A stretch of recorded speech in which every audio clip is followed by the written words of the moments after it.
This community has waited with bated breath for this moment in anticipation of this verdict. And they've come to this moment with pain, with passion, with anger, with fear, and also with hope. Many voices in this community, including the family, have cried out for justice. And before I go any further, I think it's vitally important for us to answer the question, why so much attention on this particular case?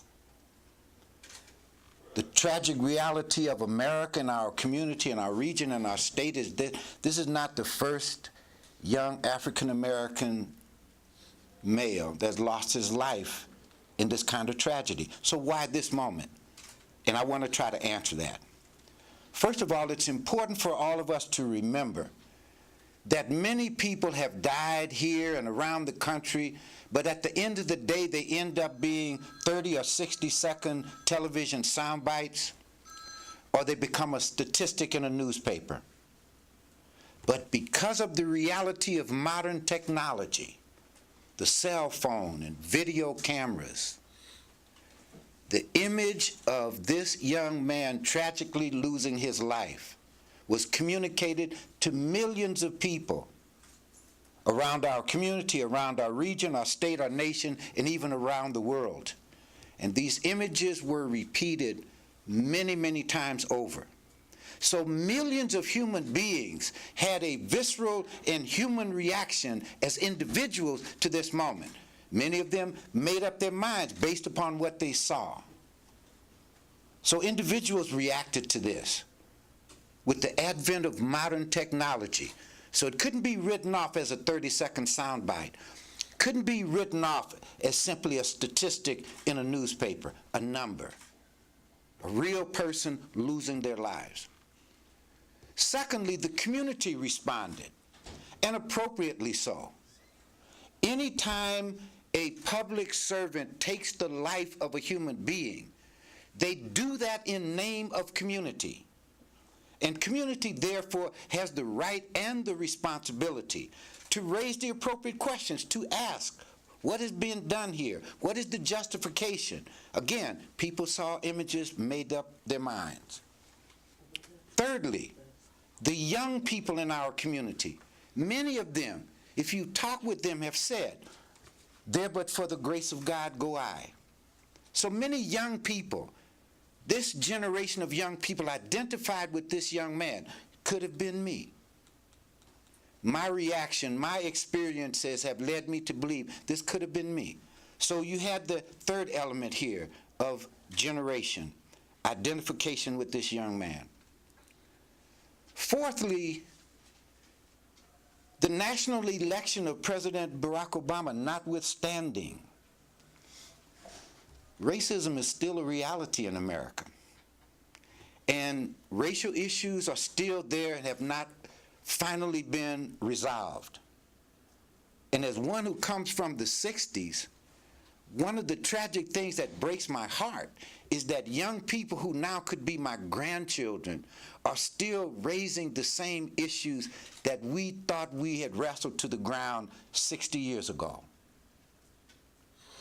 And then finally, the historical reality of why. All of us bring our historical memory to this moment, and over too many years, over too many decades, people have died and have never been appropriately brought to justice. And so people brought all of that to this moment. That's why this situation rose to the level that it rose to. Now, to the question of the verdict, it's very clear, and one of the reasons why I was partially late was I wanted to hear what the family's response to this verdict was. And unanimously, the family's response was that justice has not been served. And some of you who covered our press conference of unity and peace and oneness and justice, remember that I said then and I repeat now, out of respect for the family if it was their view in consultation with themselves and their attorneys, reached the conclusion that justice was not served, then I would be honored to stand with them to try to help take justice to the next level, because the journey to justice does not necessarily have to end here. You do have the federal government. You do have the Attorney General. You do have the Civil Rights Division. So the journey to justice does not have to end here. That's an important message for many people who have come to this moment with a great deal of pain and concern. This does not have to be the end of the road, and I renew that. Finally, our request is very straightforward. Realizing the pain, understanding the anger. Let's express ourselves today and going forward in a manner that, one, is profoundly respectful for the life of this young person that died way too soon. Number two, we do so in a manner that is respectful for a family that is grieving and is feeling extraordinary pain at this very moment. The people who've given the most in this instance. And thirdly, do it in a manner that is respectful for a community that is agonizing and grieving about this moment.